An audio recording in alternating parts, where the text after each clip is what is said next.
Method overloading हमें help करती है कि हम एक क्लास के अंदर मल्टीपल मेथड्स बना लें एक ही नेम के। लेकिन आपको पता है कि अगर हम एक ही नेम के मल्टीपल मेथड्स बनाएं तो वहाँ पे एरर आ जाएगा। जिस तरह अगर मैं इधर एक मेथड बनाता हूँ वाइड शो का, और इसको मैं 3 मैंने मेथड बनाए पब्लिक वाइड शो के।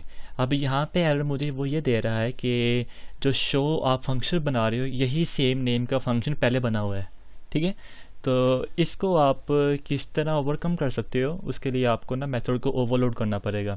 ओवरलोड करने के लिए आपको नाम तो आपको सेम बेशक आपने रखा होगा, लेकिन आपको पैरामीटर डिफरेंट बताने पड़ेंगे। जिस तरह आप चाहते हैं कि इसमें कोई पैरामीटर ना हो, इसमें आप पैरामीटर दे दें स्ट्रिंग मैसेज, ठीक है।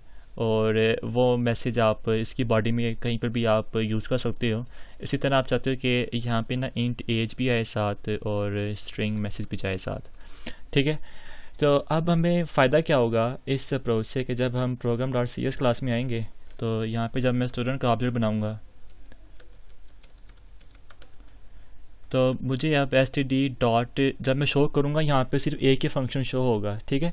लेकिन जब मैं इसको ब्रैकेट लगाऊंगा तो मुझे ना यहाँ पे ना देखें कि 3 ओवरलोड उसके मेथड मिलेंगे। एक वो है जो एम्प्टी है, दूसरा वो होगा कि जिसके अंदर स्ट्रिंग मैसेज है, तीसरा वो है जिसके अंदर हम इंट एज भी पास कर सकते हैं और स्ट्रिंग मैसेज भी पास कर सकते हैं, ठीक है।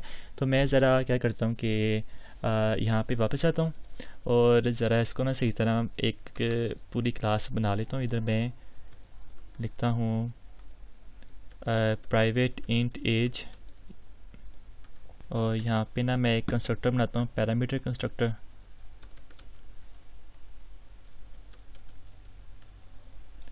और शो जो मेथड है इसके अंदर एज की वैल्यू हम प्रिंट करवा देंगे। लेकिन जो ये वाला शो वाला मेथड है मैसेज भी प्रिंट करवाएंगे और साथ एज की वैल्यू भी प्रिंट करवाएंगे, ठीक है।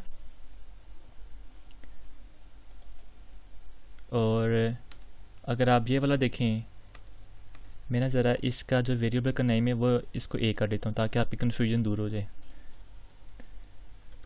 तो इधर मैं सबसे पहले क्या करूँगा कि एज को वैल्यू दूंगा ए की, ठीक है। यानी कि एज के अंदर वो वाली वैल्यू आ जाए जो मैं खुद प्रोवाइड करूँ, और यहाँ पे मैसेज भी शो हो, ठीक है, और एज भी शो हो, ठीक है।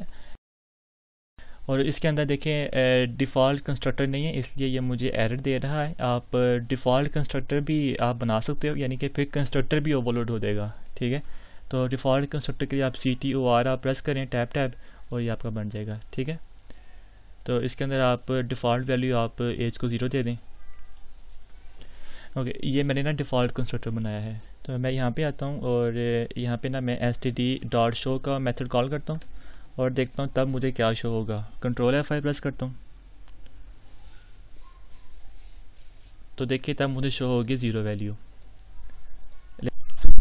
लेकिन अगर मैंने ओवरलोडेड कंस्ट्रक्टर मैंने यूज़ करना है जिसके अंदर पैरामीटर है, तो मैं इधर वैल्यू दे सकता हूँ 10। तो जैसे मैंने 10 वैल्यू दी है तो अब जब मैं शो का मेथड कॉल करूँगा तो उसके अंदर 10 वैल्यू शो होगी। कंट्रोल F5, ठीक है। तो उससे मुझे 10 शो किया। 10 इसलिए शो किया है क्योंकि अगर मैं इस ज़रा इधर ब्रैकेट लगाऊँ ना तो मुझे पता चलेगा कि जो कंस्ट्रक्टर हैं वो 2 हैं, ठीक है।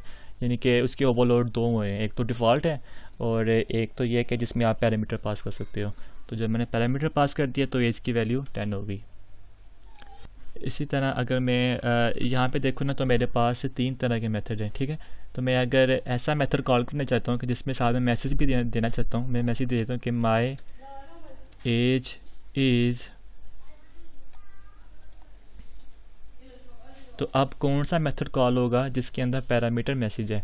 तो मैं ज़रा ना इसको डॉक कर लेता हूँ इधर, ठीक है। और मैं क्या करता हूँ कि स्टेप इंटू कर ले, इंटू कैसे करता हूँ सॉरी, मैं स्टेप इंटू करूँगा। जैसे मैंने स्टेप इंटू किए तो देखिए मैं कंस्ट्रक्टर के अंदर आ गया हूँ।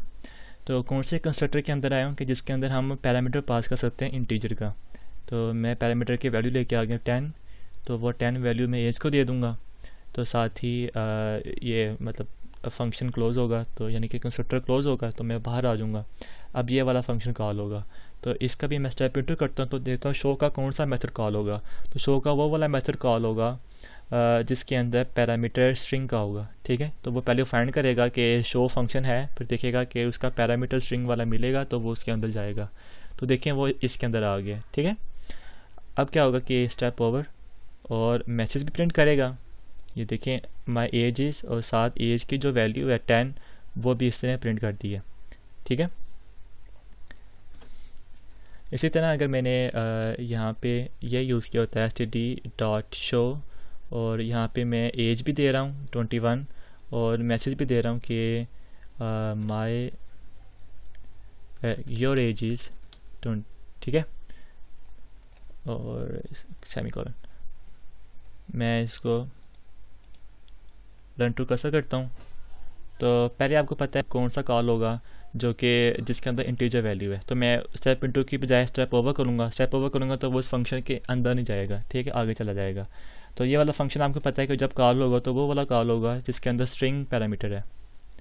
लेकिन जब मैं ये वाला फंक्शन कॉल करूँगा तो देखिए यहाँ पे शो वो वाला एग्जीक्यूट होगा जिसमें पहले इंटीजर पास होगा फिर स्ट्रिंग वाला मैसेज पास होगा। तो मैं स्टेप इनटू करता हूँ, तो देखिए मैं इसके अंदर आ गया हूँ। ठीक है, तो इसके अंदर आया तो इसने एज को वैल्यू वो दी है जो कि हमने प्रोवाइड किया है जो 21 है, फिर वो वाली वैल्यू स्क्रीन में प्रिंट कर देगा योर एज इज़ 21। ठीक है,